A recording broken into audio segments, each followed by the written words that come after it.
Number 17. On number 17, we have cosine squared divided by 1 minus sine theta. If it was 1 minus sine squared theta, it is equal to cosine squared theta, and then we could cancel cosine squared theta. But this is 1 minus sine theta. So here the idea is, again, using Pythagorean identity, which is sine squared theta plus cosine squared theta is equal to 1.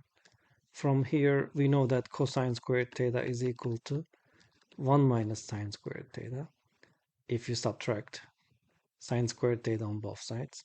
So I can rewrite the numerator as 1 minus sine squared theta. In the bottom, I have 1 minus sine theta. This is almost like this, but not squared form. We know that a squared minus b squared is the difference of two squares, or difference of perfect squares, is equal to a minus b times a plus b. So the first term is the perfect number, which is a squared term. The second term is perfect b squared term, and there is a difference or negative sign in between, or minus sign. And it is equal to a minus b times a plus b. So I can convert 1 minus sine squared theta as a minus b times a plus b form, because 1 is a perfect number and sine squared is a perfect number. So it's going to be 1 minus sine theta times 1 plus sine theta.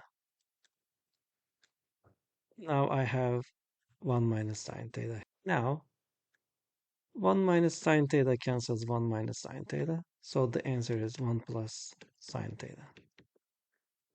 Number 18. Here we have a few different ideas. One idea is we have one denominator on two terms, so we can separate the fractions. For example, if you have a minus b over c, you can separate this fraction as a over c minus b over c, because you have the common denominator. That's one idea. Our second idea is using the Pythagorean identity. Our tangent squared theta is equal to secant squared theta minus 1. Because in the main Pythagorean theorem equal to 1, if you divide everything by cosine squared theta, remember one of those 7 equations, we have tangent here, tangent squared theta plus 1 is equal to 1 over cosinus secant. And if you subtract 1 on both sides, tangent squared theta is equal to secant squared theta minus 1. So I can replace the top as tangent squared theta. So no matter what path you go, you're going to get the same answer. And then we have secant squared theta in the bottom. Now tangent divided by secant. I need to express everything in terms of sine and cosine. So sine squared theta divided by cosine squared theta is our tangent. And secant is 1 over cosine. Because this is squared, then we have cosine squared theta. Now we're going to do keep change flip. Keep the first fraction. Change the multiplication. Flip the second fraction.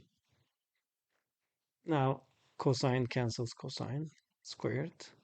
And then sine squared theta divided by 1 is sine squared theta. Number 19.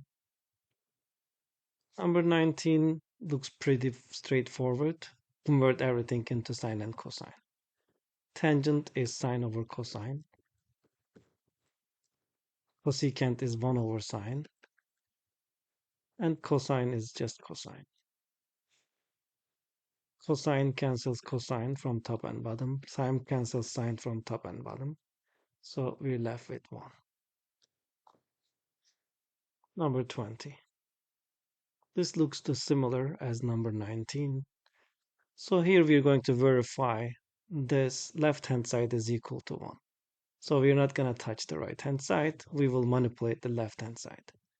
Again, express everything in terms of sine and cosine. Cotangent is cosine over sine. And secant is 1 over cosine. Here, sine cancels sine and cosines cancels cosine. So we have 1 on the left and we have 1 on the right. So that works. Number 21. We're going to verify that 1 minus 2 sine squared theta is equal to 2 cosine squared theta minus 1.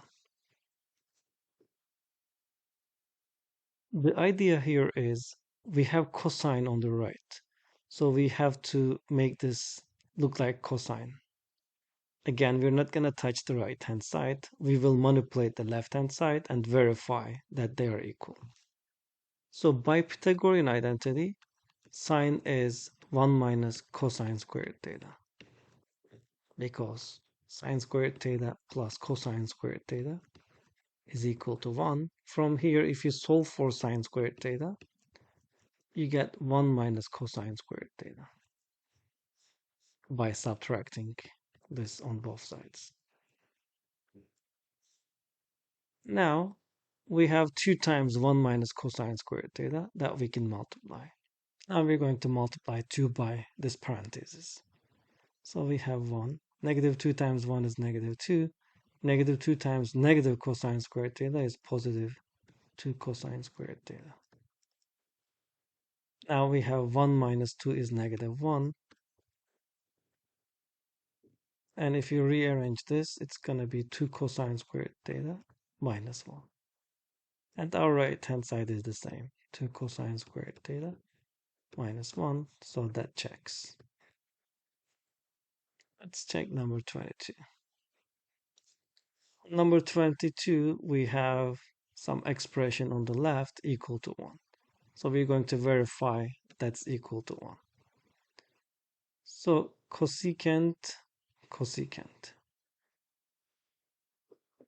Idea here is to factor out cosecant because we have cosecant in both terms. If not, then we're going to convert everything in terms of sine and cosine. So cosecant squared theta, factor out. So from the first term, 1 is left because 1 times this gives me back cosine squared theta. Minus from the second term, I have just cosine squared theta left. So I'm factoring out cosine squared theta here, 1 left. I'm factoring cosine squared theta here, cosine squared theta is left. Now I know that 1 minus cosine squared theta is sine squared theta by Pythagorean identity.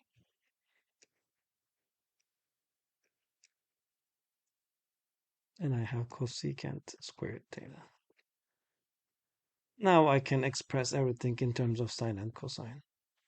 Cosecant is 1 over sine. So cosecant squared is 1 over sine squared theta. Yes, sine squared theta cancels sine squared theta, so 1 is equal to 1. That checks.